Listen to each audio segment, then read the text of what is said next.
The night air in Japan carries a softness unlike any other. Imagine standing at the edge of a mist-shrouded forest, the outline of cedar trees rising like silent sentinels against a pale moon. Somewhere in the distance, a temple bell sounds, its vibration low and steady, echoing across the valleys. The stillness feels eternal, but within that stillness lies a history forged by fire, steel, and silence. This is the land of the samurai warriors who were more than fighters, men who embodied both the light of honor and the darkness of violence. The samurai are remembered in whispers, the gleam of a blade drawn in ritual, the silent bow before battle, the unyielding oath to a master. Yet behind the calm imagery lies contradiction. They were protectors, yet also conquerors. They followed a code of loyalty and justice, yet could be ruthless in pursuit of power. Their story is not simple glory, but a labyrinth of contrasts.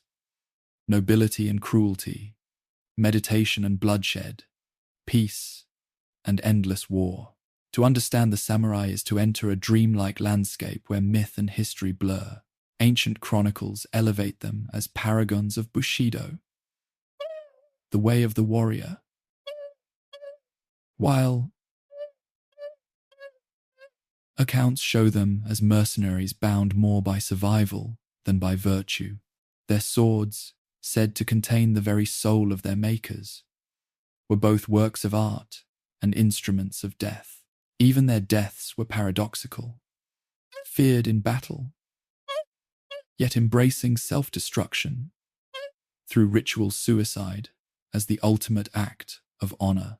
And all of this unfolded against the backdrop of feudal Japan, a land of rice fields and castles, of poetry and war cries, of emperors cloaked in divinity yet powerless before their generals. Imagine mountains rising in solitude, villages whispering with the wind, while armies marched with banners fluttering like spirits in the air. Here, beauty and brutality walked side by side, inseparable. As you listen tonight, you will drift through centuries of Japanese history, from the dawn of feudal clans to the twilight of the samurai. The journey will be calm, hypnotic, yet threaded with mystery. For the story of the samurai is not only the story of Japan, but the story of what it means to wrestle with loyalty, with honor, with impermanence. It is the story of shadows and of light, of silence and of steel. The story of the samurai begins not in the splendor of their golden age, but in the quiet unraveling of order. In the 9th and 10th centuries, Japan was ruled by the imperial court of the Heian period, a world of refinement and poetry. Aristocrats in Kyoto lived among lacquered palaces, composing verses about cherry blossoms and moonlight. Their concerns were not the clash of steel, but the subtleties of rank, ritual, and art. It was a society that valued grace above grit, elegance above arms. But outside the capital, the land was restless. Farmlands stretched into wilderness, and beyond the reach of the court, power lay in the hands of local governors and clan leaders. The court, distracted by aesthetics and unable to project force, relied on these regional powers to maintain order. Yet over time, these provincial families grew strong, their wealth tied to rice harvests and their strength enforced by retainers. As the central government weakened, these families began to rule their domains like private kingdoms. From this soil, the samurai began to emerge. At first, they were mounted warriors, men of the provinces skilled with bow and horse, hired to guard estates and enforce law where the imperial arm could not reach. They protected crops, collected taxes, and fought off bandits or rival clans. Their loyalty was not to the distant emperor, but to the local lord who paid them. In these early days, the samurai were not yet the noble figures we imagine, but practical enforcers, men of violence whose duty was survival and protection. The contrast between courtly Kyoto and the countryside could not have been sharper. In the capital, Nobles refined the art of writing poetry in 20 syllables. In the provinces, samurai refined the art of drawing a bow in an instant. The aristocracy dreamed of beauty. The samurai lived in the raw reality of power.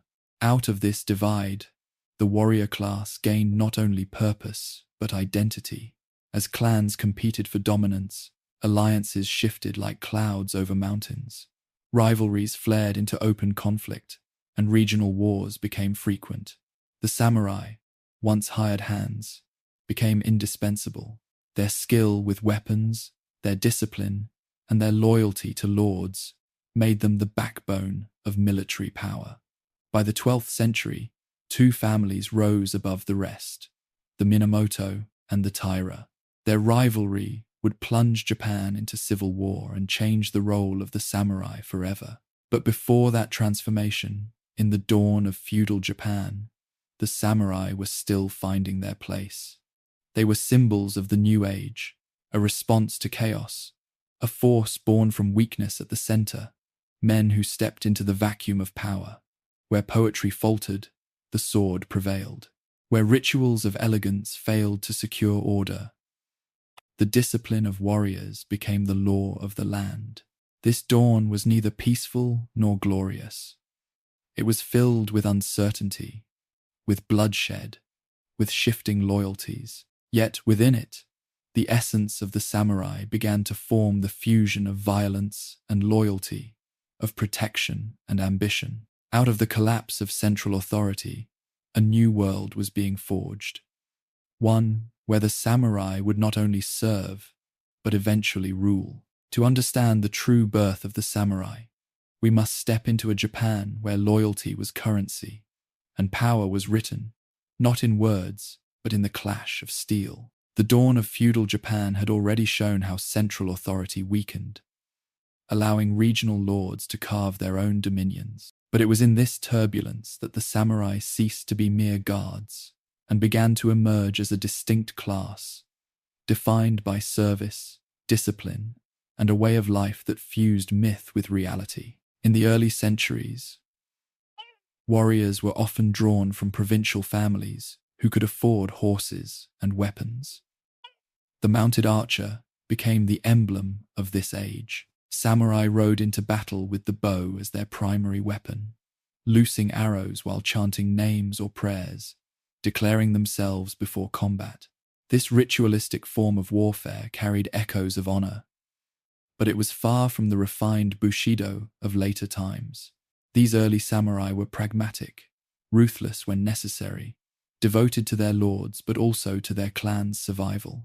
They fought to protect rice fields, to expand territory, to uphold promises made in blood rather than in writing. The word samurai itself comes from saburao, meaning to serve.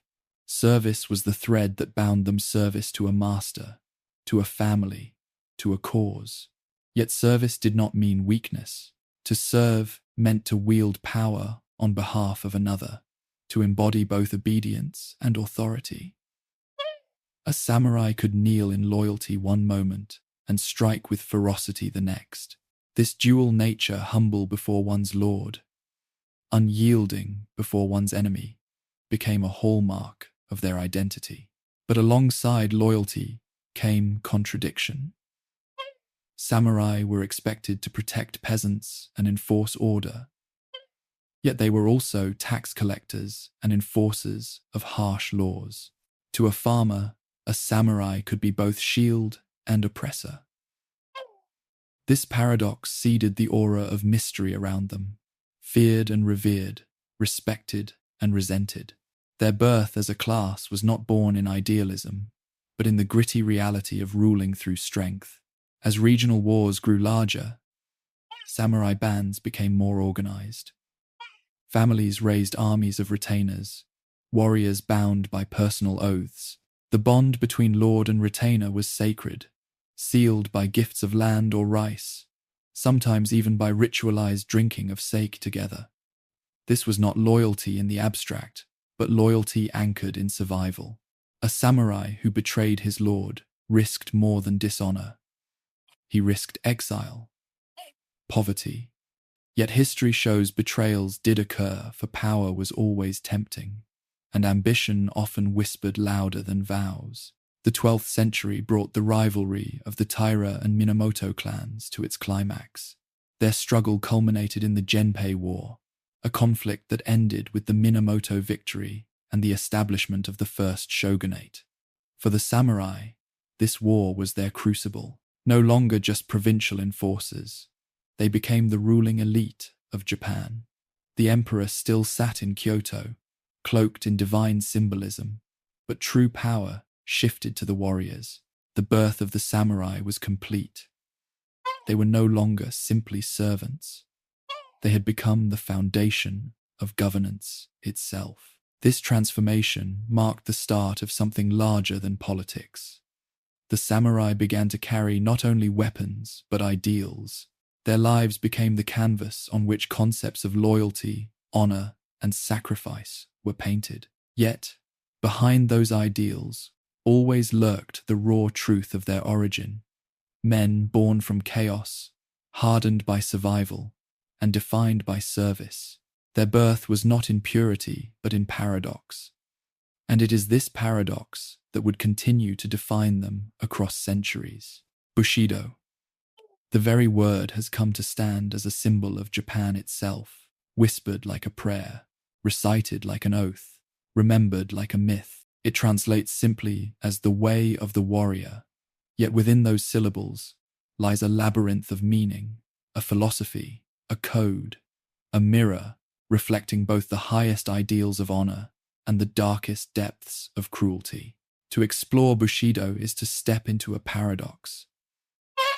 At its heart, it is a story about discipline, loyalty, and selflessness.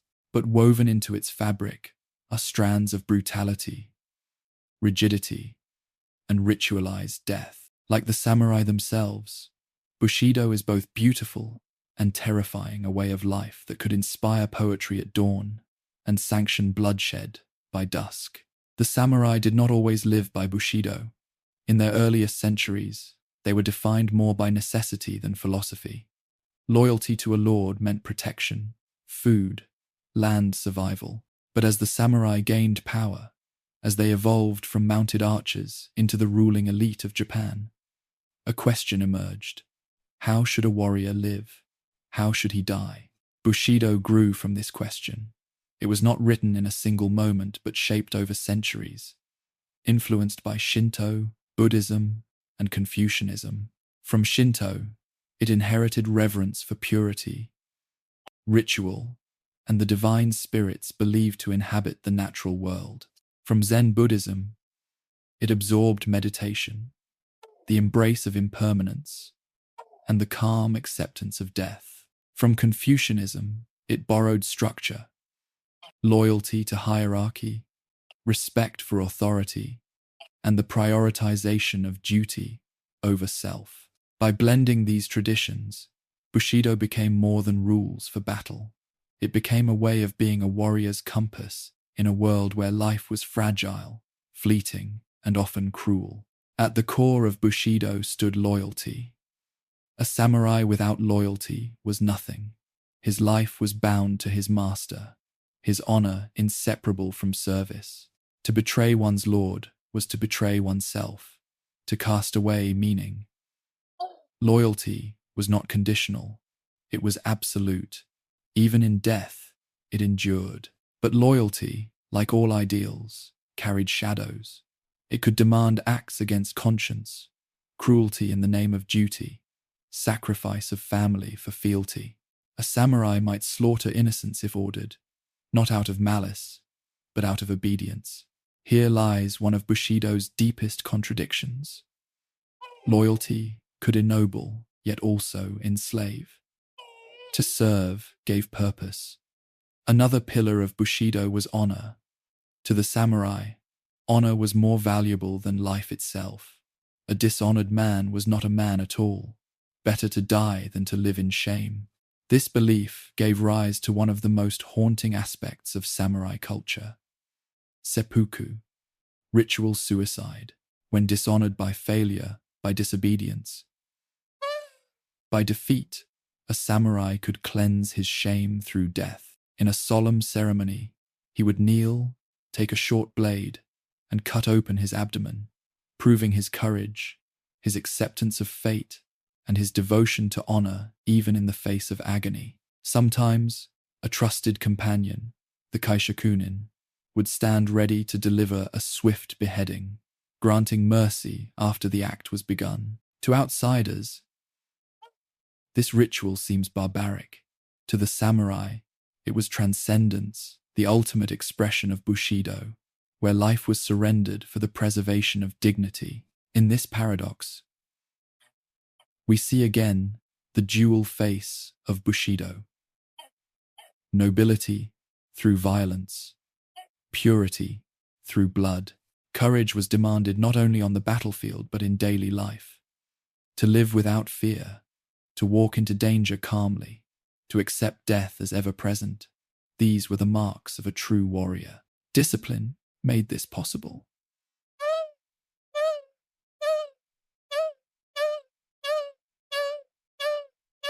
A samurai's life was structured, his training relentless, his body and spirit honed like the blade he carried. From dawn meditation to sword drills, from poetry practice to the study of calligraphy, a samurai was expected to cultivate both martial skill and inner stillness. Here, we glimpse another contrast. The warrior who could cut a man down in one moment might spend the next writing verses about cherry blossoms or painting quiet landscapes. For Bushido was not only about killing, but about balance, the harmony of steel and silence. Despite its reputation for severity, Bushido also emphasized compassion. A samurai was to protect the weak, to act justly, to embody fairness. Mercy was not weakness, but strength. Proof that a warrior's sword was guided by conscience, not impulse. The samurai were guardians of peasants, defenders of order, bringers of stability to a land torn by chaos. Yet again, the shadows intrude. Compassion was often conditional, extended to allies but denied to enemies. Justice could be harsh, peasants punished severely for defiance. The ideal of protection sometimes bent to the reality of exploitation. The same hand that fed could strike without hesitation. Within Bushido, the sword became more than a weapon. It was the samurai's soul, his companion, his mirror, forged with painstaking ritual, folded steel upon steel. Each katana was unique, believed to carry the spirit of its maker and wielder alike. To lose one's sword was to lose one's honor. To misuse it was to misuse oneself. The reverence for the blade reveals the spiritual depth of Bushido. A weapon of death was sanctified into an object of life's meaning. It was art, prayer, tool, and judge all in one. In its sharp edge gleamed the paradox of Bushido, beauty and blood entwined. It is tempting to imagine all samurai lived by Bushido perfectly, but history is less romantic.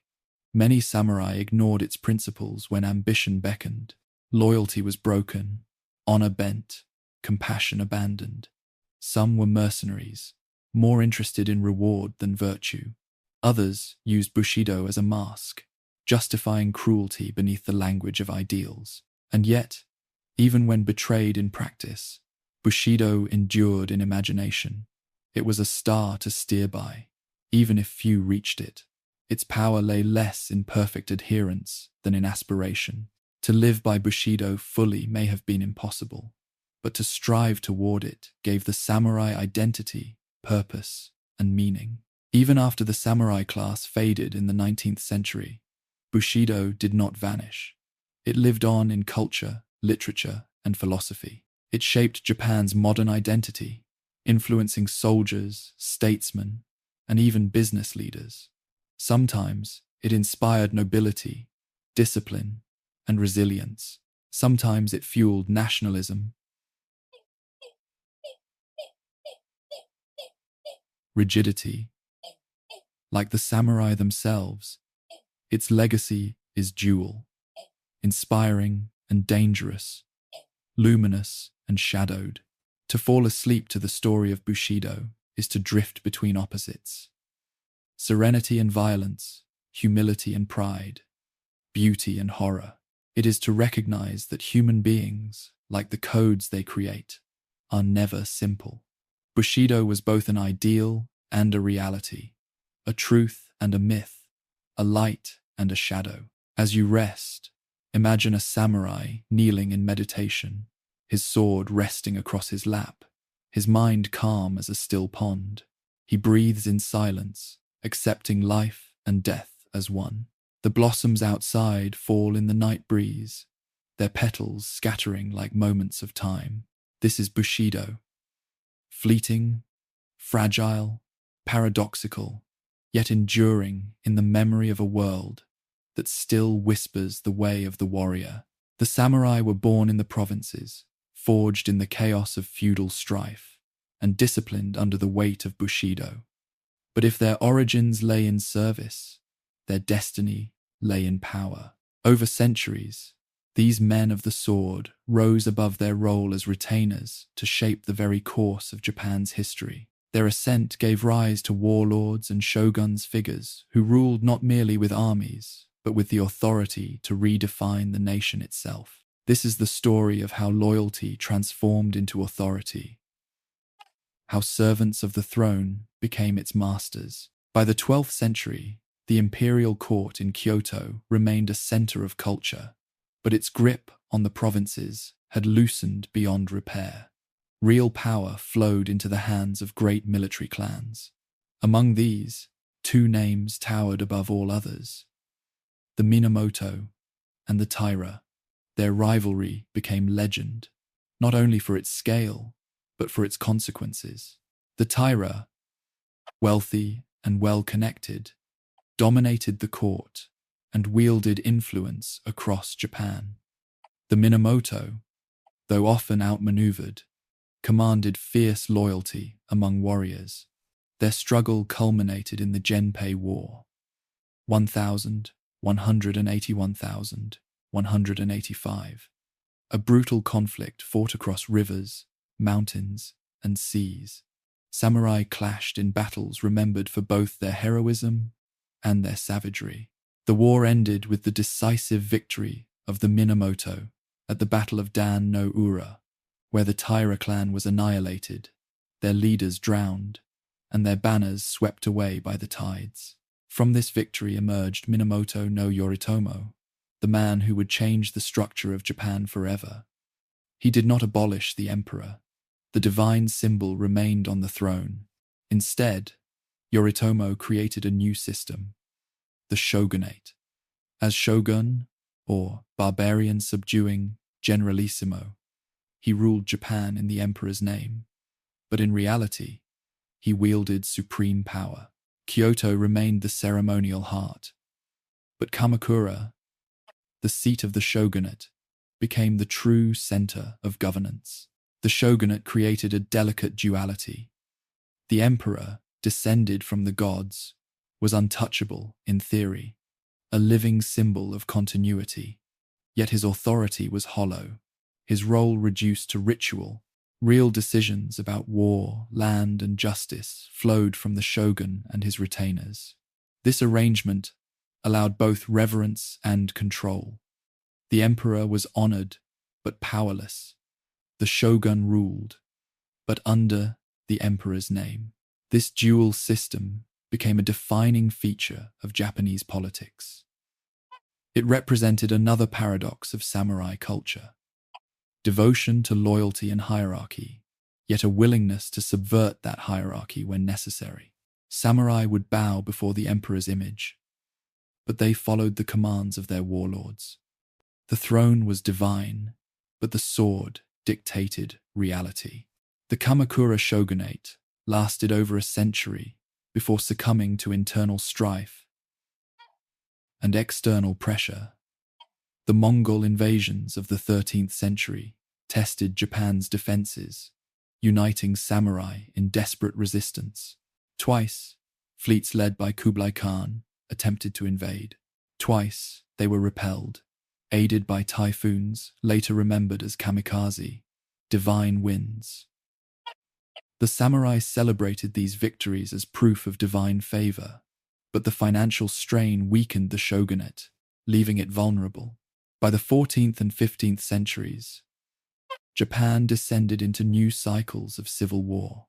Warlords, or daimyo, carved territories, commanded armies of samurai, and fought for supremacy.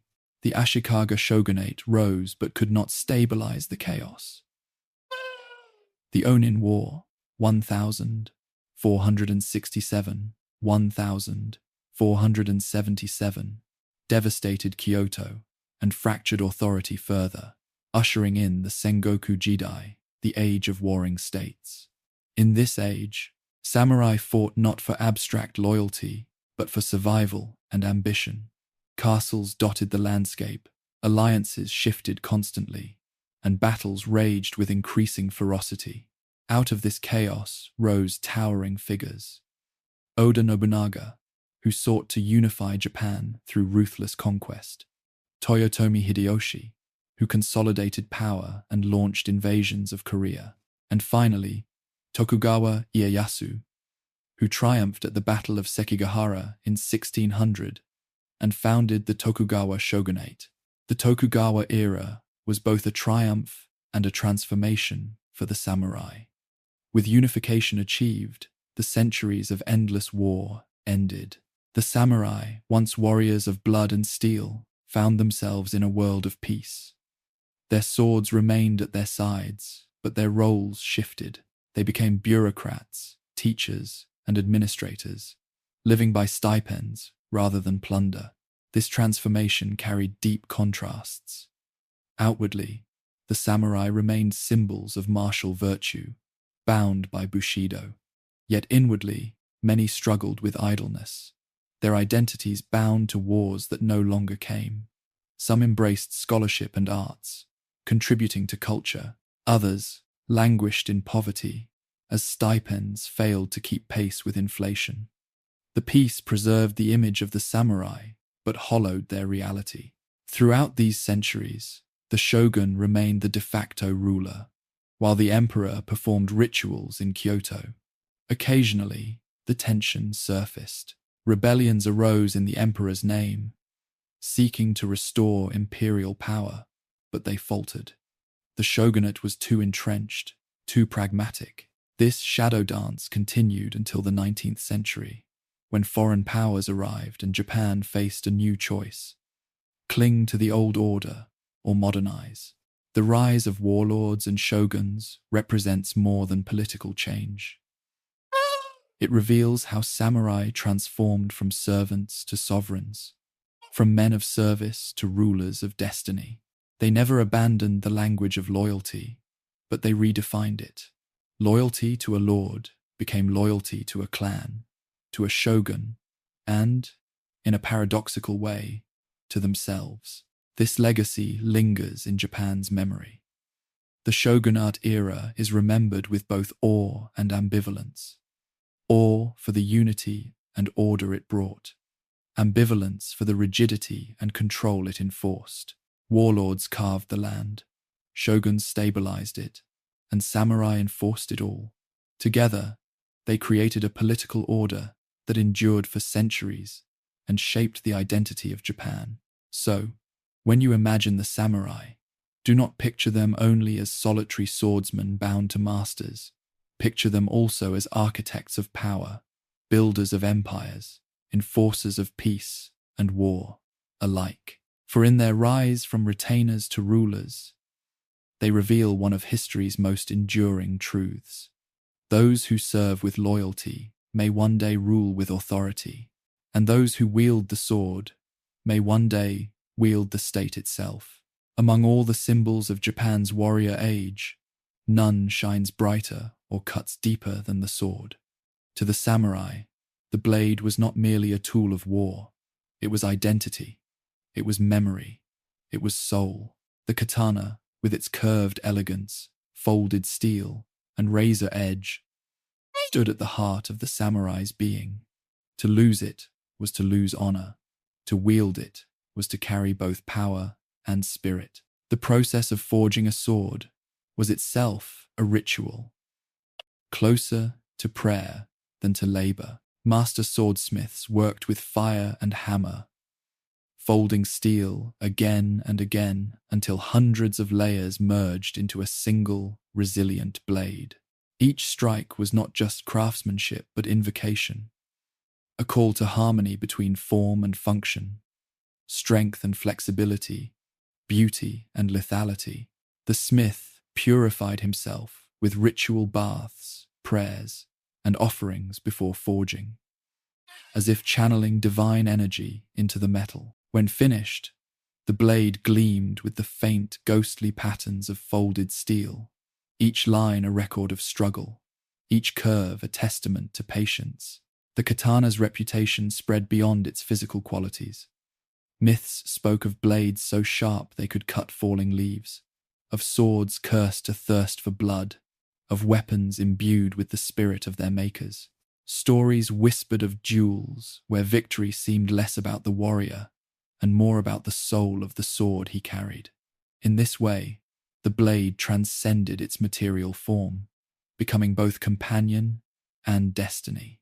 But with reverence came responsibility.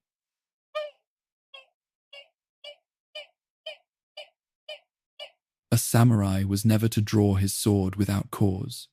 For unsheathing, it meant a readiness to kill.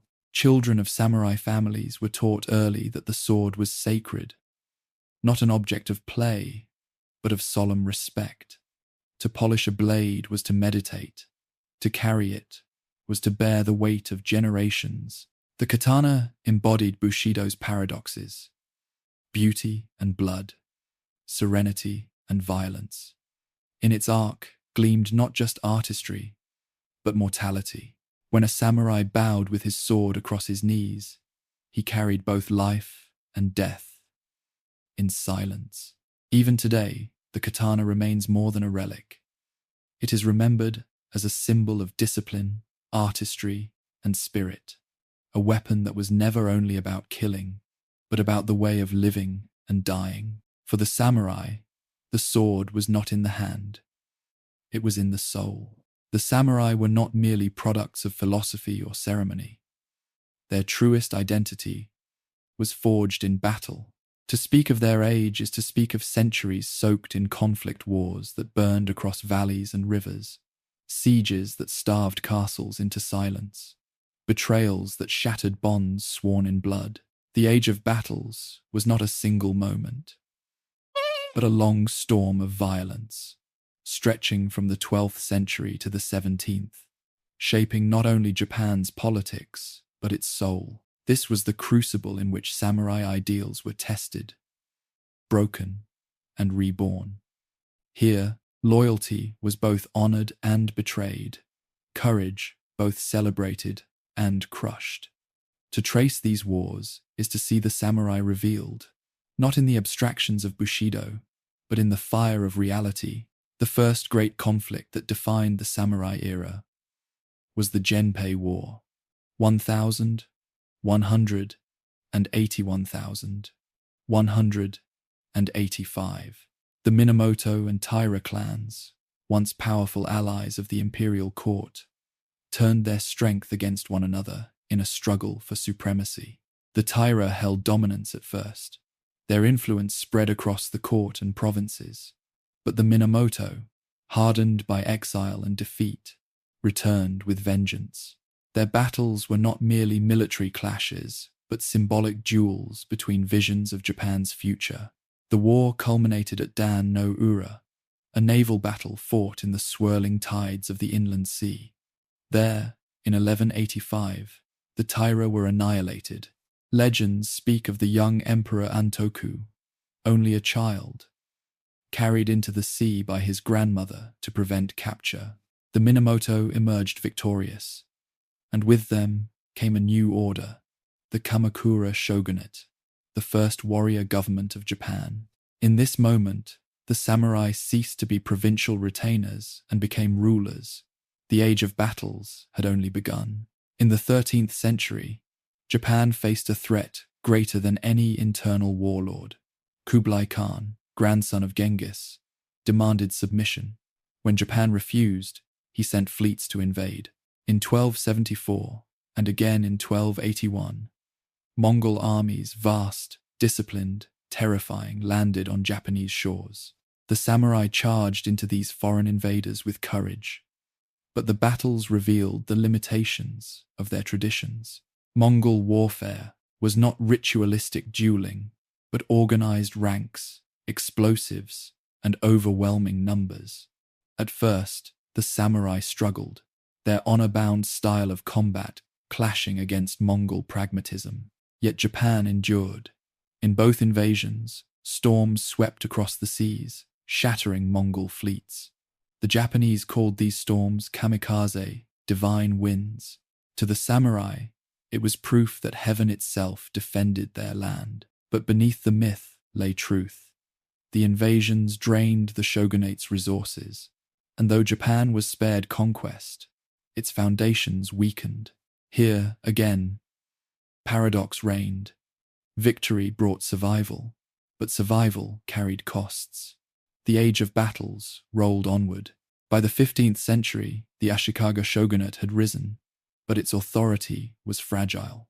Disputes over succession, combined with economic strain, fractured the balance. In 1467, Kyoto ignited in conflict during the Onin War. What began as a struggle for shogunal succession spiraled into nationwide chaos. For 10 years, the capital burned. Samurai fought in the streets, temples were reduced to ash, and civilians fled into wilderness. When the war finally ended, no victor stood. The shogunate survived in name, but its power was shattered. Japan splintered into countless domains, each ruled by ambitious warlords, the daimyo. This collapse marked the beginning of the Sengoku Jidai, the Warring States period, a century and a half of relentless conflict.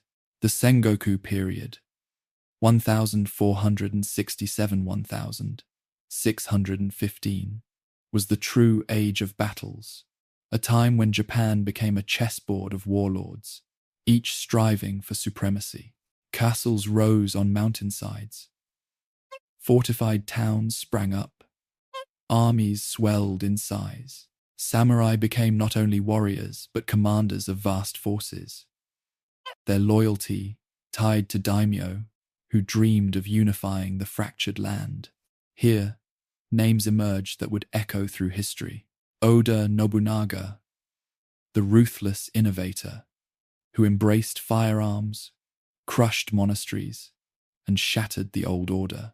Toyotomi Hideyoshi, the commoner turned general, who united much of Japan and dreamed of empire beyond its shores. Tokugawa Ieyasu, patient and cunning, who outlasted them all, founding the Tokugawa shogunate that would rule for 250 years. Battles raged across plains and rivers. Alliances were sworn and broken. Betrayals decided outcomes as often as courage. The samurai lived at the heart of this chaos, their swords dripping with both loyalty and ambition. The Sengoku Jidai was brutal, but it was also transformative. Warfare changed. The introduction of firearms, Portuguese matchlocks brought in 1543, altered the rhythm of battle. The samurai's katana remained sacred, but volleys of gunfire could now decide the fate of armies. This forced adaptation, testing Bushido against the cold reality of technology. In 1600, the chaos reached its climax at the Battle of Sekigahara. Two great coalitions clashed in a decisive struggle for the future of Japan. Tokugawa Ieyasu, master of patience and strategy, faced rivals who sought to control the legacy of Hideyoshi. The battle unfolded in fog and uncertainty. Armies stretched across the plain, banners fluttering, samurai charging with cries of devotion. But as the fighting raged, defections shifted the balance. Some clans betrayed their allies mid-battle, tipping the scales in Tokugawa's favor. When the fog lifted, Tokugawa stood victorious. From that moment, Japan was transformed.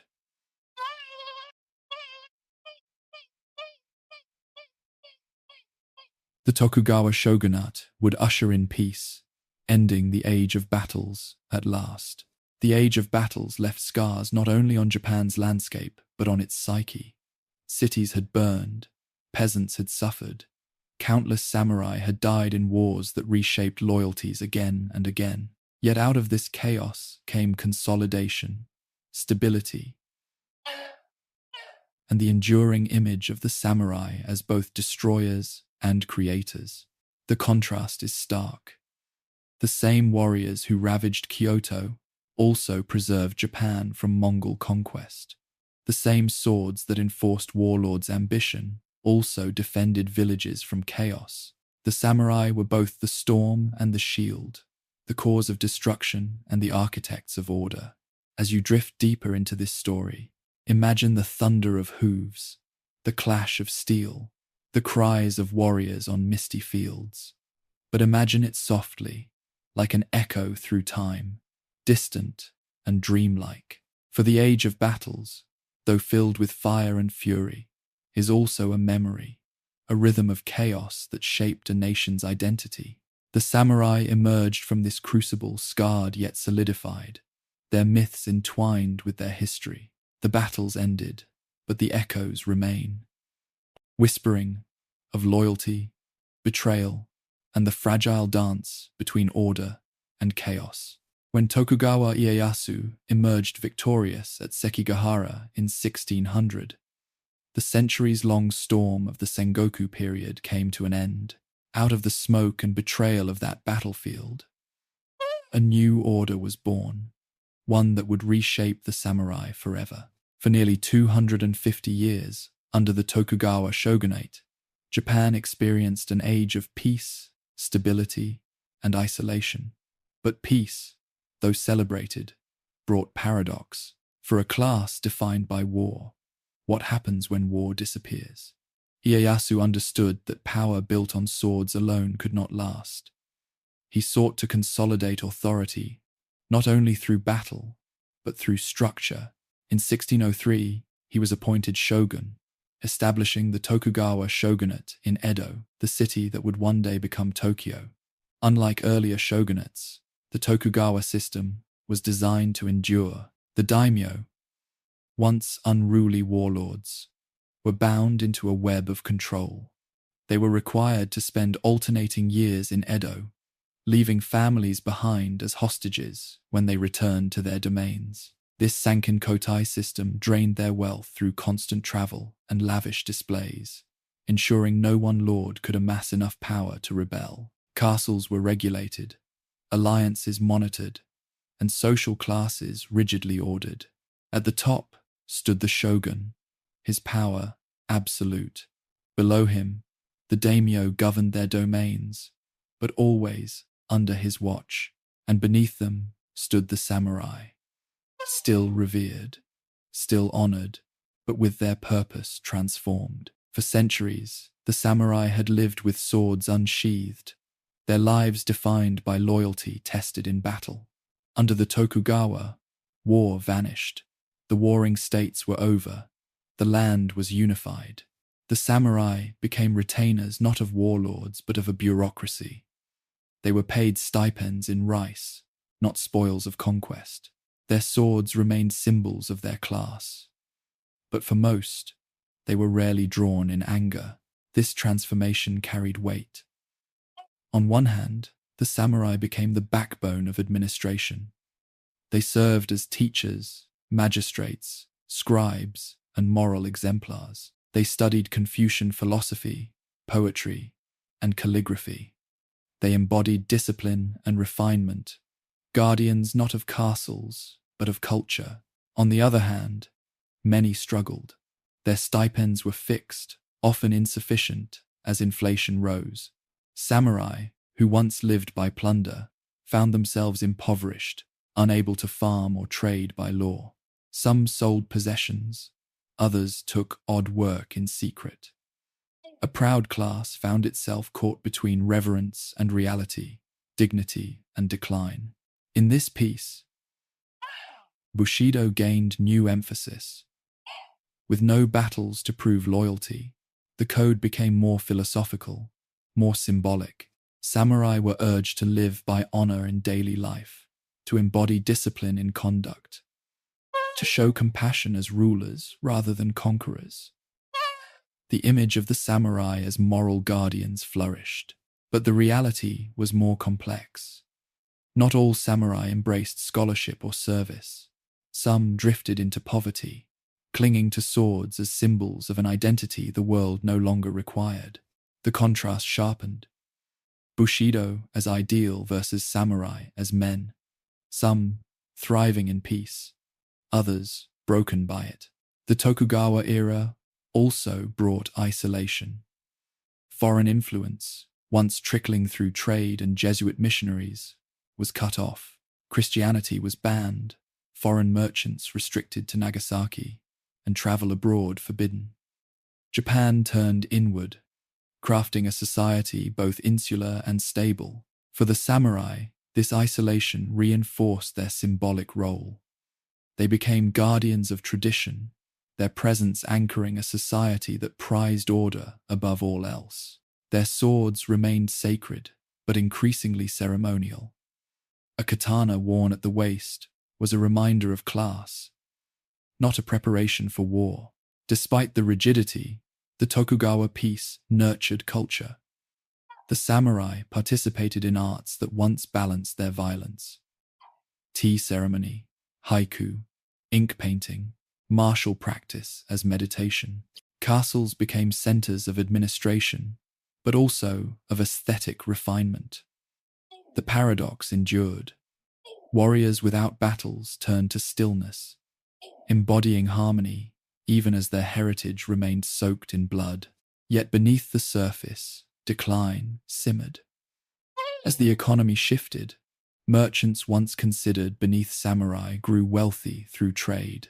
Samurai, forbidden from commerce, often lived in debt to those they despised. Class order froze in law, but strained in practice. By the 18th century, many samurai were impoverished, their honor intact but their lives precarious. This slow erosion of status set the stage for what would come. When foreign ships finally appeared on Japanese shores in the 19th century, bringing demands for trade and modernization, the fragile balance collapsed. The samurai, long unused to true battle, would face a reckoning. The Tokugawa peace was paradox itself. It preserved Japan, creating stability and cultural flourishing. It elevated the samurai as moral symbols, guardians of tradition, yet it also hollowed them, stripping them of the wars that defined their essence. They lived with swords at their sides but rarely drawn, honor intact yet tested by poverty, identity secure yet eroded by change. Imagine a samurai walking through Edo's quiet streets. His armor is polished but unused. His stipend barely feeds his family, yet he carries himself with dignity. In his study, he copies Confucian texts, practices calligraphy, writes poems about blossoms. Outside, merchants thrive, children play, peasants farm, peace reigns. Yet within him, a question lingers. What is a warrior without war? This is the paradox of the Tokugawa peace, an age of beauty and order, but also of stillness that strained the soul.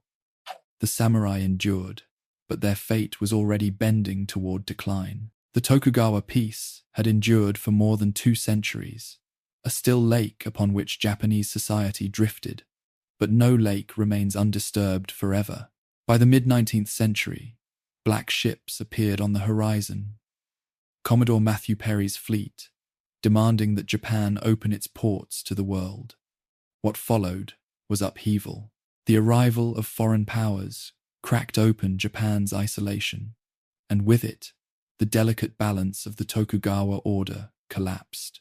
At the heart of this transformation stood the samurai, men who had been guardians of tradition, now faced with a world that threatened to erase them. For generations, Japan had lived within its own rhythms.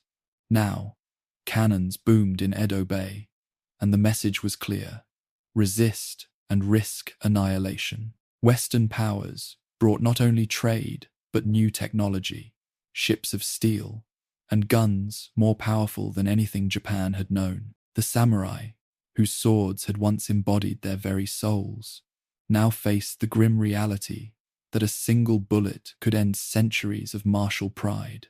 This contrast, the curve of the katana against the straight barrel of a rifle, symbolized more than technology.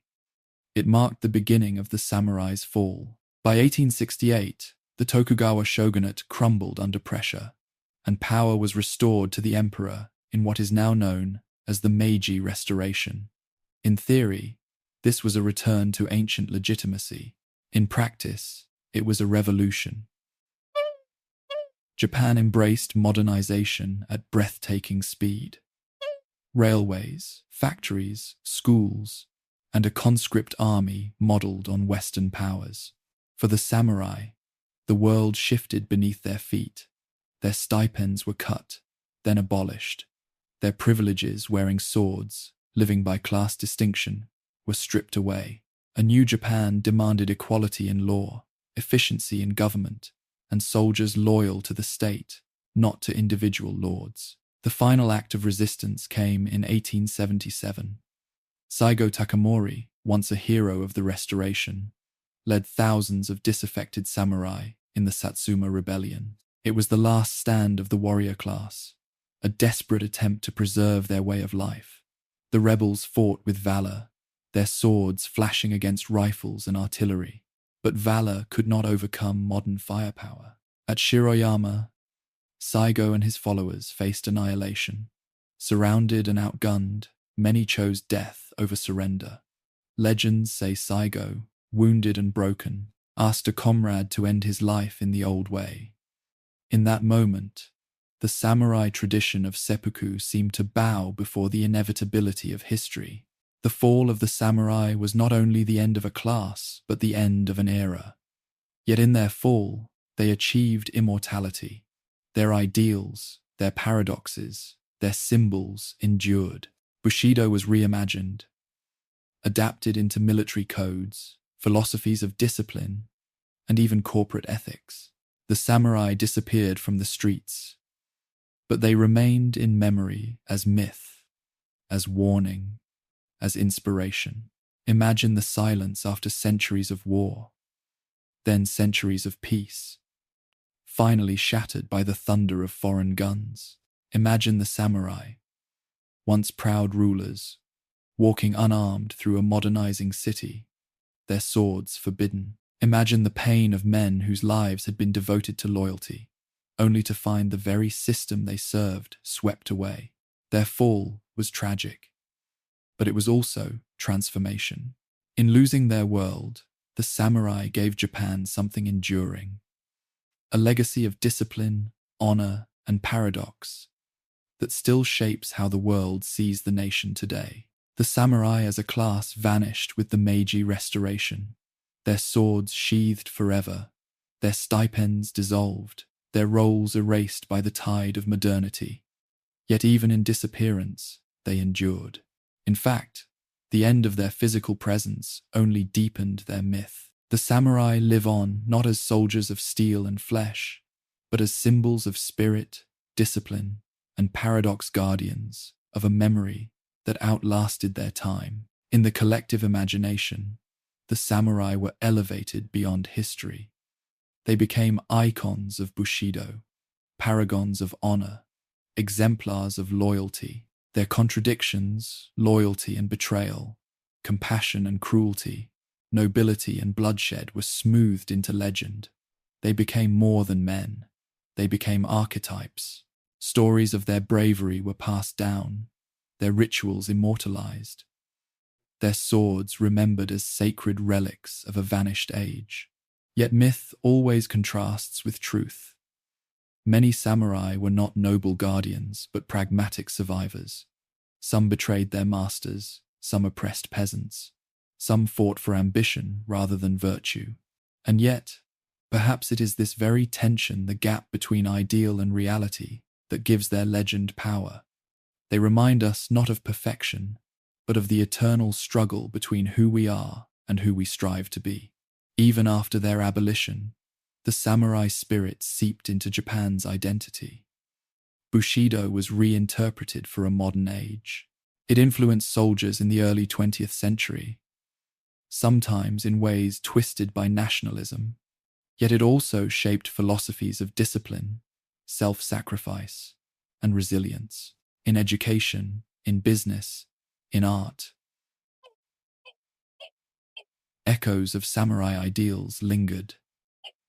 The sword gave way to the pen, the battlefield to the boardroom, but the aura of the warrior remained. Beyond Japan, the samurai captured the world's imagination. In cinema, literature, and art, they became symbols of mystery and honor. Kurosawa's Seven Samurai painted them as tragic heroes. Countless novels and films adopted their image, blending history with romanticized fiction. Even in global popular culture, the samurai stand alongside knights and philosophers as figures larger than life, embodying timeless questions of loyalty, courage, and mortality. Tonight, as you drift into rest, remember that the samurai's story is not merely about warriors with swords. It is about humanity's eternal paradox, our longing for honor, our capacity for cruelty, our striving for ideals, and our surrender to impermanence.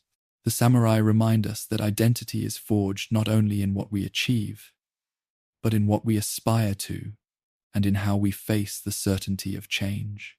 Their castles have crumbled, their swords are museum pieces, their banners lie faded in archives. And yet, the samurai live on, in myth, in memory, in imagination. They are both gone and present, both history and legend, both shadow and light. As you close your eyes, imagine the sound of a distant temple bell, the whisper of steel unsheathing in the night, the falling of cherry blossoms on still water. This is the samurai, eternal in memory, fragile in truth, and forever part of the dream of Japan.